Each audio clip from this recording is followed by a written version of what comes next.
Selamat sore, perkenalkan nama saya Maranatha Syahaan dari NIM 113220118, Prodi D3 Teknologi Informasi. Di sini saya akan menjelaskan tentang activity diagram. Apa itu activity diagram? Activity diagram dalam bahasa Indonesia adalah diagram aktivitas, yaitu diagram yang dapat memodelkan proses-proses yang terjadi pada sebuah sistem. Runtutan proses dari suatu sistem digambarkan secara vertikal. Activity diagram merupakan pengembangan dari use case yang memiliki alur aktivitas. Alur atau aktivitas berupa bisa berupa runtutan menu-menu atau proses bisnis yang terdapat di dalam sistem tersebut.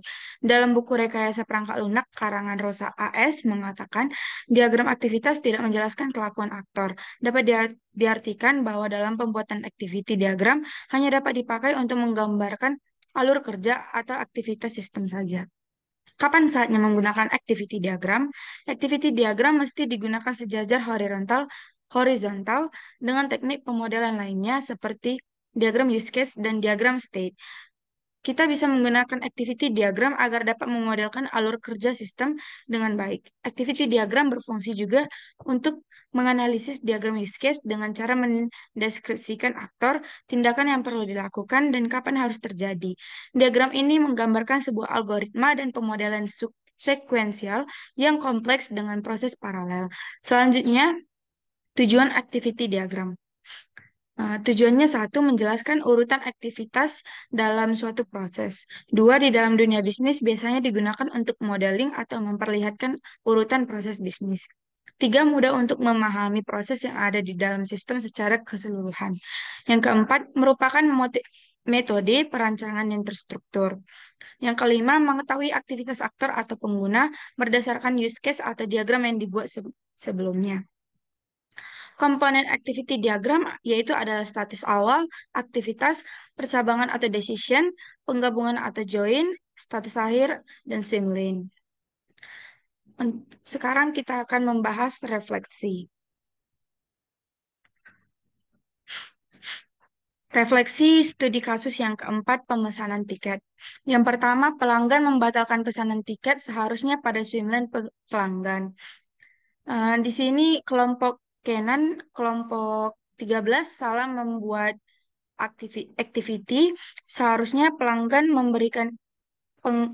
membatalkan pesanan tiket seharusnya pada swimlane pelanggan.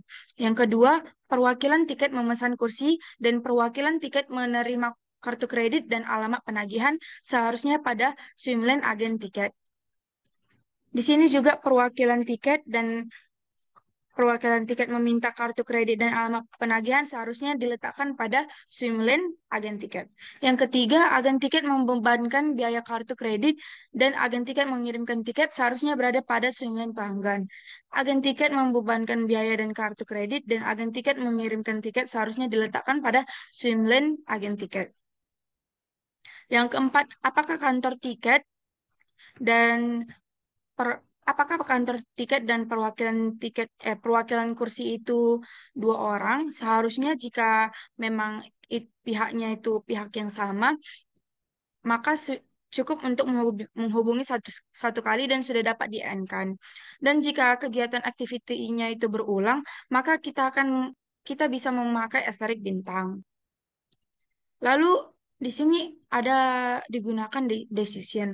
Decision ini seharusnya diletakkan setelah activity yang kedua, karena jika setelah pada activity yang ketiga berarti pelanggan sudah menyetujui, sudah menginginkan tiketnya, sudah memberitahu pilihan. Seharusnya diletakkan setelah activity yang kedua. Dan setiap decision harus memiliki agent flow. Yang terakhir, posisi status akhir diletakkan ketika ketika diletakkan pada swim lane aktor yang mengakhiri studi kasus tersebut. Sekian penjelasan dari saya. Terima kasih.